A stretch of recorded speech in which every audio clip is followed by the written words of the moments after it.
அடுத்ததாக பேசுகிறவர் எண் 21 அர்ஷினி ஆர். என்னை ஆன்றோருக்கும் சான்றோருக்கும் என்னை போன்ற மாணவ செல்வங்களுக்கும் என் இனிய மதிய வணக்கத்தை தெரிவித்துக் கொள்கிறேன்.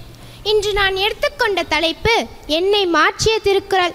இன்றைக்கு 2000 ஆண்டுகளுக்கு முன் ஐயன் திருவள்ளுவரால் எழுதப்பட்ட உலக பொதுமுறை உலக மக்களுக்கு பொது நூலாக இயற்றப்பட்ட முப்பார் பிரிவுகளுடன் 1330 குறள்களால் இயற்றப்பட்ட திருக்குறள் என்னை மட்டுமல்ல இவ்வுலகில் உள்ள பலதரப்பட்ட மக்களையும் மாற்றியமைக்க உதவியுள்ளது என்று நான் கூறுவேன். நான் இயல்பாக பேசும்பொழுது பிறர் கூறும் சொற்களை மடுத்து கடுமையாக சாடுவேன். இதை பலமுறை கண்ணுற்ற என் தோழி கூறுவாள், ஏன் இவ்வளவு கடுகடுவென்று பேசுகிறாய் என்பாள். சிந்தித்து பார்த்தேன். நான் படித்த இனிய உளவாக இன்னாத கூறல் கனியிருப்ப காய் கவர்ந்தற்று என்ற குறள் என்னை என் உள்ளத்தை குத்தி கூறியது. கனி போன்ற இனிமையான சொற்கள் இருக்கும் பொழுது சுவையற்க காய் போன்ற சொற்களை கொண்டு பிறர் மனம் வருத்தும்படி கூறாதே என்று உணர்த்தியது. பிறகு நான் திருத்திக் கொண்டேன்.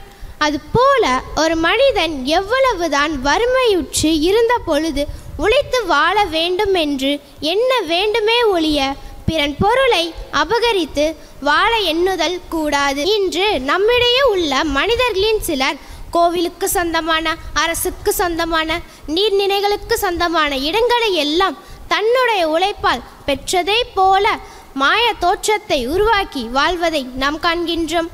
அத்தகைய இழிகுணம் என்னாலும் தோன்றக்கூடாது என்பதை ஈன்றால் பசி காண்பாயினும் செய்யற்க சான்றோர் பழிக்கும் வினை என்ற குறள் மூலம் உன்னை பெற்ற தாயே பசியால் துன்புற்ற போது அவளை காப்பாற்ற வேண்டும் என்று உயர்ந்த எண்ணத்தால் பிறருக்கு சொந்தமான உணவுப் பொருட்களையோ பிறவற்றையோ அவர் அறியாமல் உன்னை பழிக்கும்படியான செயலை செய்து அவளை காப்பாற்றுவது உயர்ந்த செயலாகாது, இழி செயலாகும் என்று கூறுகிறார். நாம் படித்து பட்டம் பெற்று பல்வேறு உயர் பதவிகளுக்கு சென்றாலும் அனைத்திற்கும் அடிப்படையாக இருப்பதை நாம் மறந்துவிடக்கூடாது.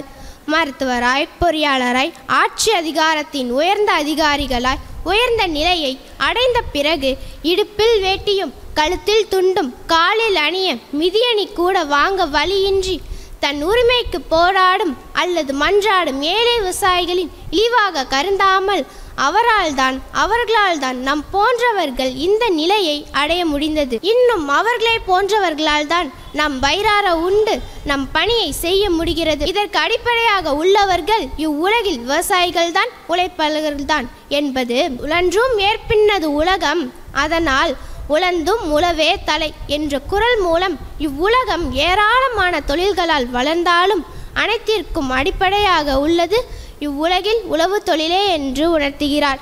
அது மட்டுமல்ல, நம் நட்பின் சிறப்பையும் நாம் எக்காலத்திலும் மறந்துவிடக்கூடாது.